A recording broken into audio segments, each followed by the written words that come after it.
Tiniyak ng Miro Systems sa COMELEC na kaya nilang gampanan ang mga tungkuling nakasaad sa kontrata nito para sa election 2025.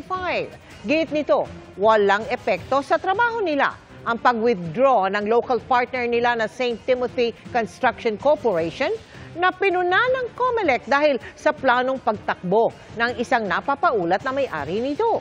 Ang pagiging NFCC nito o credit line na magpopondo sa mga biglaang pangangailangan ay sasaluhin na ng kumpanyang ICS o Integrated Computer Systems na dati na nitong local partner.